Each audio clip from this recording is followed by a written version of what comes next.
ನೋಡಿ ಟ್ರೆಲ್ಲಿ ಸಿಸ್ಟಮ್ ಬಗ್ಗೆ ಜಸ್ಟ್ ಒಂದು ಸಣ್ಣ ಮಾಹಿತಿ ಕೊಡ್ತೀನಿ. ಇದು ಟ್ರೆಲ್ಲಿ ಸಿಸ್ಟಮ್ ಪ್ಲಾಟ್ ಇದು. ಸೊ ಇವಾಗ ಟ್ರೆಲ್ಲಿ ಸಿಸ್ಟಮಲ್ಲಿ ಏನಾಗುತ್ತೆ ಅಂದರೆ, ಉದಾಹರಣೆಗೆ ನಿಮಗೆ ತೋರಿಸ್ಬೇಕಂದ್ರೆ ಒಂದು ನಿಮಿಷ ಝೂಮ್ ಮಾಡಿ ತೋರಿಸ್ತೀನಿ. ಫ್ಲವರಿಂಗ್ ಆಗಿದೆ, ನೀವು ನೋಡಿದ್ರೆ ಅಲ್ಲಿ ಫ್ಲವರಿಂಗ್ ಆಗಿದೆಯಲ್ಲ ನೋಡಿ, ಅದು ಹಣ್ಣು ಹಾರ್ವೆಸ್ಟ್ ಮಾಡೋಕ್ಕೆ ತುಂಬ ಕಷ್ಟ ಆಗುತ್ತೆ. ಮತ್ತು ನೋಡಿ ಯಾವ ಥರ ಸ್ಟೆಮ್ಸ್ ಬೆಳ್ಕೊಳುತ್ತೆ ನೋಡಿ ಟ್ರೆಲ್ಲಿ ಸಿಸ್ಟಮಲ್ಲಿ. ಸೊ ಸ್ಟೆಮ್ಸ್ ಹಿಂಗೆ ಒಂದ್ರ ಮೇಲೆ ಒಂದು, ಮತ್ತು ನೋಡಿ ಇಲ್ಲಿ ಇದ್ರೊಳಗೆ ಬಡ್ಸ್ ಆಗಿದೆ.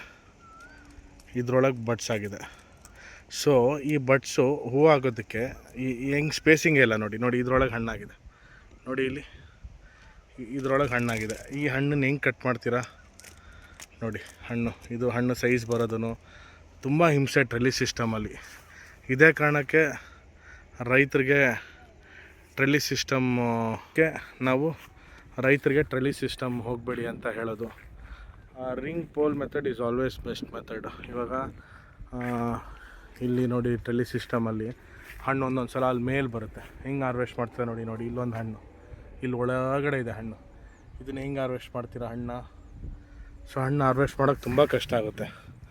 ಮತ್ತು ನಿಮಗೆ ಎಷ್ಟೊಂದು ಸ್ಟೆಮ್ಸ್ ಒಳಗೆ ನೋಡಿ ನಿಮಗೆ ವೇಸ್ಟಾಗೆ ಬರೀ ಏನು ಈ ಆಚೆ ಪೋರ್ಷನ್ ಇದೆಯೋ ಇದರಲ್ಲಿ ಮಾತ್ರ ಹಣ್ಣು, ಇಲ್ಲಿ ಮಾತ್ರ ಹಣ್ಣು ಬರೋದು ನಿಮಗೆ.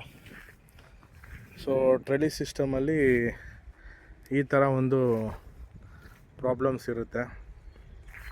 ಸೊ ನೀವು ಯೋಚನೆ ಮಾಡಿಕೊಂಡು ಮಾಡಬೇಕು. ಟ್ರೆಲ್ಲಿ ಸಿಸ್ಟಮ್ಗಿಂತ ring and pole method is very suitable. So trellis ಸಿಸ್ಟಮಲ್ಲಿ ಈ ಥರ ಬ್ರಾಂಚಸ್ಸು ಸಿಕ್ಕಾಪಟ್ಟೆ ಬರುತ್ತೆ, ಅನ್ನಿವನಾಗಿ ಬರುತ್ತೆ. ಫ್ರೂಟ್ಸು ನೋಡಿ, ಇಲ್ಲಿ ನೋಡಿ ಇಲ್ಲೊಂದು ಎಕ್ಸಾಂಪಲ್ ತೋರಿಸ್ತೀನಿ ನೋಡಿ. ಅಲ್ಲಿ ಒಳಗೆ ಹೋಗಿ, ಇದು ಸುಮಾರು ಒಂದು 7-8ನೇ ವರ್ಷ ಪ್ಲಾಟ್ ಇದು.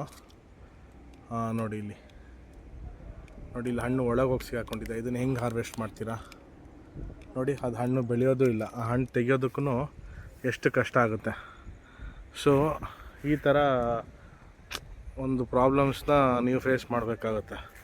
ಸೊ ಟ್ರೆಲ್ಲಿ ಸಿಸ್ಟಮ್ನಲ್ಲಿ ಇದೇ ಈ ಥರ ಇಶ್ಯೂಸ್ ಬರುತ್ತೆ. ಸೊ ಹಾಗಾಗಿ ಈ ಟ್ರೆಲ್ಲಿ ಸಿಸ್ಟಮ್ನ ಎನ್ಕರೇಜ್ ಮಾಡ್ತಾ ಇರೋದು ಈ ನರ್ಸರಿ ಅವರು. ಯಾಕಂದರೆ ಸಸಿಗಳು ಜಾಸ್ತಿ ವ್ಯಾಪಾರ ಆಗುತ್ತೆ ಅವ್ರಿಗೆ. ಹೈ ಡೆನ್ಸಿಟಿ ಫಾರ್ಮಿಂಗ್ ಅಂತಾರೆ. ಸೊ ಅವ್ರಿಗೂ 1% ನಾಲೆಜ್ ಇರೋಲ್ಲ, 0 ನಾಲೆಜ್ ಇರುತ್ತೆ. ಸುಮ್ಮನೆ ಅದೊಂದು ಮೆಥಡಾಲಜೀಸ್ನ ಇದನ್ನು ಮಾಡೋದು, ಫಾರ್ಮರ್ಸ್ನ ಮಿಸ್ಗೈಡ್ ಮಾಡೋದು ಮಾಡಿ ಆ್ಯಕ್ಚುಯಲ್ ಪ್ರಾಬ್ಲಮ್ಸ್ ಇದೆ ನೋಡಿ. ಫಾರ್ಮರ್ ಒಬ್ಬರು ಲೈವ್ ಫೇಸ್ ಮಾಡ್ತಾ ಇರೋ ಪ್ರಾಬ್ಲಮ್ ಹಳೆ ತೋಟ. ಸೊ ಇದನ್ನು ನಮ್ಮ ರೈತರಿಗೆ ತೋರಿಸ್ಬೇಕು, ಇದ್ರ ಬಗ್ಗೆ ಒಂದು ಎಚ್ಚರಿಕೆ ಮಾಹಿತಿ ಕೊಡಬೇಕು ಅನ್ನಿಸ್ತು. ಅದಕ್ಕೆ ಈ ವಿಡಿಯೋ ಮಾಡಿದೆ. Thank you ರೈತರೆ.